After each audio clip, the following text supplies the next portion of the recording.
everyone. My name is Chihang, and I'm here to present to you my em2 assignment about whether students actually need the optimal 9 hours of sleep suggested by a 2022 study. I've collected data from 42 students using Google Forms to find the average hours of sleep every night. Firstly, my sample size. I've collected 42 responses, so my sample size is N42. And this is a moderate sample size, therefore t-test is suitable for this experiment. My sample mean, when I average all the sleep hours, the mean was 6.17 hours. This means on average students sleep a little above 6 hours per night. My standard sample standard deviation is 2.75 hours, which shows that the sleep can vary a lot between students. My hypothesis. I have a null and alternate hypothesis. My null hypothesis is true sleep is equals to 9 hours, is more than 9 hours, and my alternate hypothesis is true sleep is less than 9 hours. From here, I can do my t-test.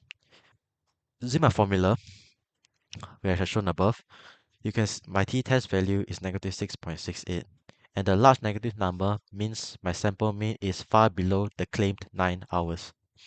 My p-value is extremely small at 0.0000000047, which is extremely small and small is smaller than my significance level of 0.05 or 5%.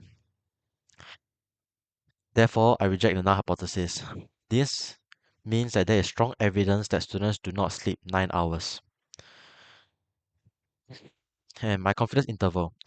I've also calculated a 95% confidence interval, which tells me the range where true, mean, likely false.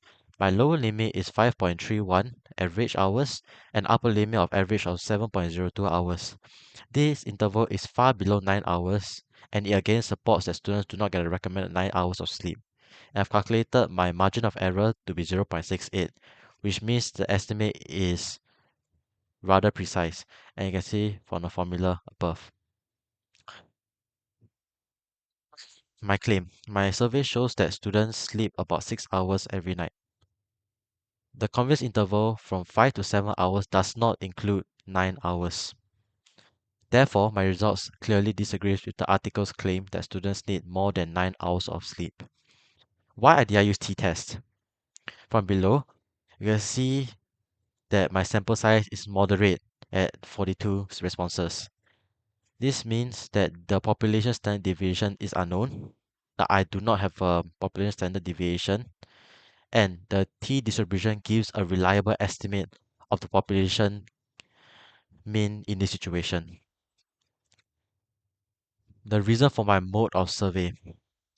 I used Google Form to collect data because it was the easiest way to distribute to everybody and allow me to collect responses quickly.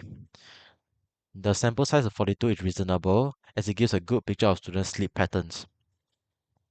In conclusion, both t-test and confidence interval show strong evidence that students do not need the sleep recommended of 9 hours. Instead, students in my sample sleep got approximately 6 hours, which is significantly lower than the claim. Thank you.